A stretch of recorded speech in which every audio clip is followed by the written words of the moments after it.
Seolah sudah menjadi tradisi jelang Ramadan, warga ramai-ramai melakukan penukaran uang baru. Warga pun harus antri panjang berburu penukaran uang baru yang disediakan Bank Indonesia. Bank Indonesia kembali membuka layanan penukaran uang rupiah menjelang Ramadan dan Idul Fitri 2026 melalui program Semarak Rupiah Ramadan dan Berkah Idul Fitri.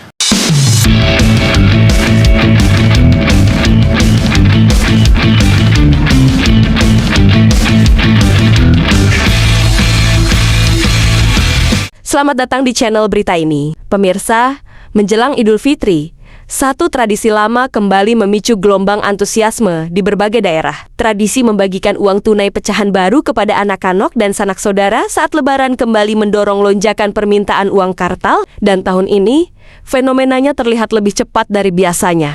Di Yogyakarta, sejumlah warga sudah mulai berburu uang pecahan baru sejak pekan pertama Ramadan. Padahal, Hari Raya Idul Fitri masih beberapa pekan lagi. Namun antusiasme masyarakat tak terbendung. Sejak pagi hari, antrean di sejumlah titik penukaran uang mulai terlihat. Warga datang dengan satu harapan, agar tidak kehabisan jatah uang baru untuk dibagikan saat Lebaran nanti. Tradisi ini memang bukan hal baru. Setiap tahun, momen Lebaran identik dengan amplop berisi uang pecahan kecil 2.000, 5.000, hingga 10.000 rupiah yang dibagikan kepada anak-anak sebagai simbol berbagi kebahagiaan. Namun yang menarik, lonjakan permintaan tahun ini terasa lebih awal dan lebih masif dibandingkan tahun-tahun sebelumnya.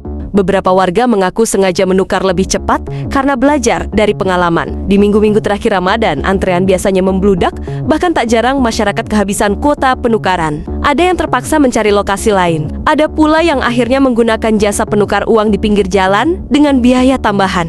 Dan disinilah persoalan mulai muncul. Setiap kali permintaan uang pecahan baru meningkat, praktik jasa penukaran uang dengan potongan tertentu ikut menjamur. Di sejumlah ruas jalan, terlihat penukar uang dadakan menawarkan paket uang baru dengan tarif potongan 5 hingga 10%. Bagi sebagian orang, ini dianggap solusi cepat. Namun bagi yang lain, praktik ini dinilai memanfaatkan momen dan kebutuhan masyarakat.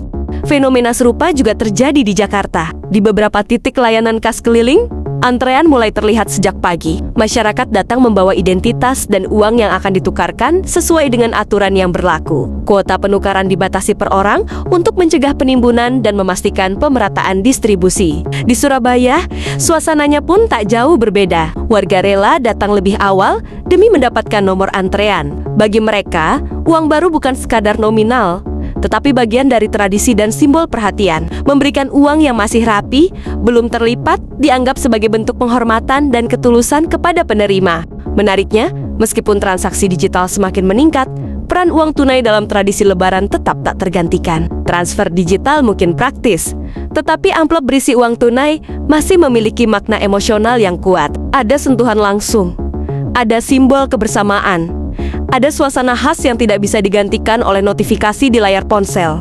Di Bandung dan Medan, pola yang sama juga terlihat. Permintaan uang baru meningkat lebih awal. Pedagang amplop Lebaran mulai kebanjiran pembeli. Perputaran ekonomi musiman pun bergerak cepat, dari sektor perbankan hingga pedagang kecil yang menjual perlengkapan hari raya. Namun di balik antusiasme ini, ada catatan penting. Ketika permintaan tinggi dan kuota terbatas, potensi munculnya praktik tidak resmi semakin besar. Masyarakat diimbau untuk menukar uang di tempat resmi demi menghindari risiko kerugian, termasuk kemungkinan menerima uang yang tidak layak edar. Lonjakan permintaan uang kartal menjelang Idul Fitri juga menunjukkan bahwa tradisi memiliki daya tahan yang kuat di tengah perubahan zaman. Modernisasi tidak serta-merta menghapus kebiasaan turun-temurun. Justru, dalam momen tertentu, seperti Lebaran, nilai-nilai lama kembali menguat dan menjadi pusat perhatian.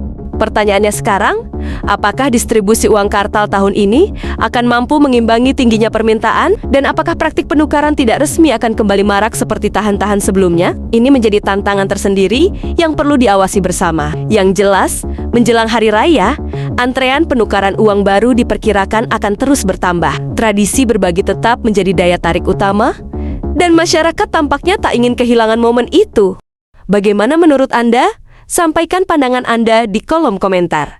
Jangan lupa like, share, dan subscribe. Terima kasih telah menyaksikan, dan sampai jumpa di berita selanjutnya.